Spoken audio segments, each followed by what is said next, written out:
So with the onset of COVID, the girlfriend's Korean parents wanted to do a vacation domestically, and we decided on an RV trip throughout the Southwest United States. Inviting me down to be the driver, I linked up with them in LA. And the first night there, they treated me to some absolutely delicious Korean Argentina beer marinated short ribs. And we enjoyed that and drinks while we discussed the adventure before us. The next morning, bright and early as a designated wheelman, I went to fetch the 32-foot steed. It's the Coachman Freelander 2018, boasting a Ford F350 Super Duty engine, and we're not entirely sure the interior is actually from 2018. Let's take a look and tour the master area here. It's got a big queen-size full bed, lots of generous built-ins here, and right outside the curtain door to our left is the shower here with privacy glass. Across the hallway is the water closet and toilet, right out into our high-end luxury kitchen with an oven, stovetop, range, and microwave with some built-ins here. We have the beautiful Jennifer Cha providing the PS4 for the trip. Game saver, thanks boo. And now we'll take a look at our little cubby video game area bedroom / bed crawl space, which actually turned out ample and fairly comfortable. Down here you have the living room, the dining room and storage area, and most importantly, the driver's seat. And with that, our journey began. Our first stop after leaving LA was Death Valley, right outside of Las Vegas. And why Death Valley in summer? Because I'm dumb and I'd personally never been there, and it turns out Jen's dad Adam was correct. There's nothing but death and dryness anywhere you go, nothing comfortable or good to see. We finally made it to the campground in time for it to cool off, and Dad made us some delicious samgyeopsal pork belly, Mom had the kimchi and homemade salsa, and we took in the coolness while relaxing from the first drive. The next morning we started off bright and early to get a jump on the day before it got too hot. We headed east to hit up Zion Canyon, one of the most famous places in Utah. We got a little bit of a respite as Dad took over the driving duties, and we gotta kick it in back RV style, and I gotta baptize the Korean family in the goodness that was traditional American crackers.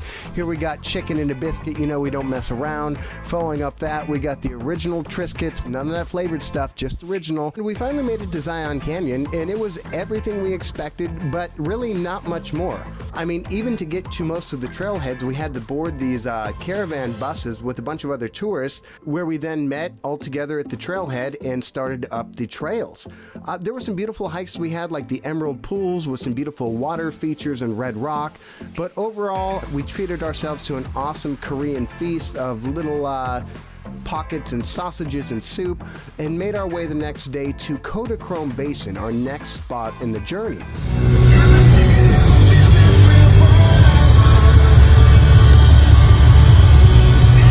And it's this huge natural rock basin that kind of forms like most of a circle, and you can camp inside of it, and from there go out of it to do any number of activities, like this one here, Angel's Palace Trail.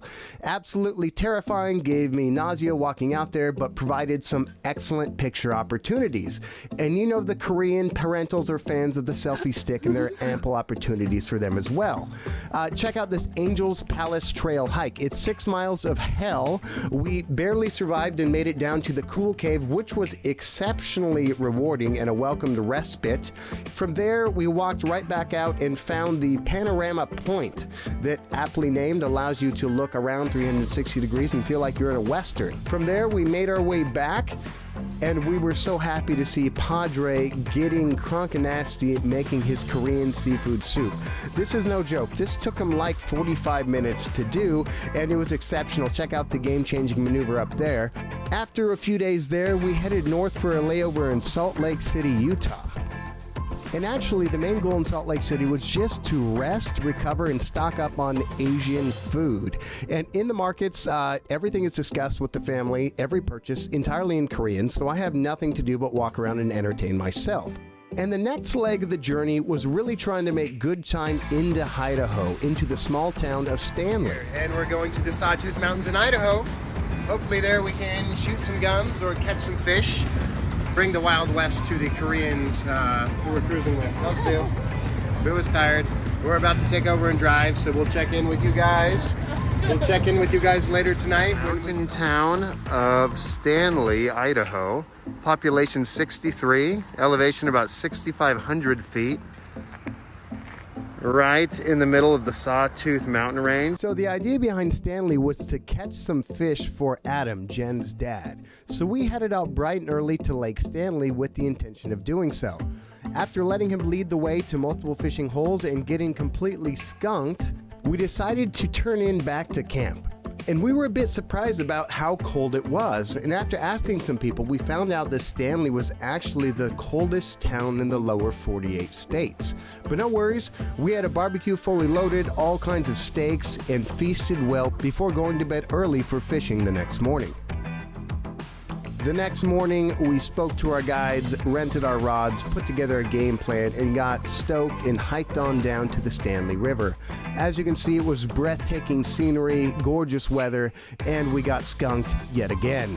Guys, thanks so much for watching. That's the end of part 1. Join us next week for part 2 when we make our way west through Oregon and down through NorCal back to LA. Thanks so much for watching, guys. We'll see you next week.